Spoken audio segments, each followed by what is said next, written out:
Kid says to his mom, where do we come from? We originally came from Abraham, Isaac, Jacob, who ultimately came from Adam and Eve. They were created by God. Oh, interesting. He says to his dad, where do we come from? Well, we started off as monkeys billions of years ago. The dad had a different way of thinking. And, we evolved, evolution. He goes back to the mom and says, I'm confused. Dad's saying we're from monkeys. You're saying we're from Adam and Eve. Where are we from? So she says, your dad's talking about his side of the family. I'm talking about my side of the family. Where we come from and remembering where we come from and continuing that trajectory is so important. There's a great song by the band Eighth Day called Avraham. And the line is, Avraham, are we the children that you dreamed of? Are we that shining star that you saw at night? God showed him in the stars. Look at the stars. They're going to be as numerous as the stars. Are we that shining star that Abraham envisioned? We're reminding ourselves as well as God, we come from Abraham, Isaac, and Jacob. But it goes a step further. Blessed are you, Lord, our God, God of our fathers, God of Abraham, God of Isaac, God of Jacob. There seems to be a lot of extra clauses here. I were the author. There's a good reason why I'm not. You'll soon see. But if I were the author, I would say, let's condense this a little bit. God of Abraham, Isaac, Jacob.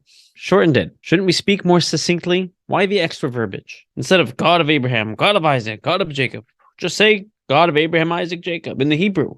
Instead of Elokei Avraham, God of Avraham, Elokei Yitzchak, God of Yitzchak, Velokei Yaakov, the God of Yaakov. Just say Elokei Avraham, Yitzchak, Yaakov, the God of Avraham, Yitzchak, and Yaakov. So here's what commentaries on the Siddur explain. You're going to like this. How did Avraham discover God? The Midrash tells us, starting at 3 years old, he saw the sun very strong. This must be the ultimate power. And the clouds were in the way. Maybe the clouds were the ultimate power. The clouds were pushed away by the wind. Maybe the wind is the ultimate power. The wind was blocked by the mountains and the trees, made the mountains and the trees. Eventually, he realized there has to be an original something. Took him 40 years to get there, as Maimonides describes, but eventually he discovered that there must be a God. And he finally got to meet God face to face, got to speak with God. Fine, so Abraham is great. How did Isaac discover God? Same way we did. We were born into it.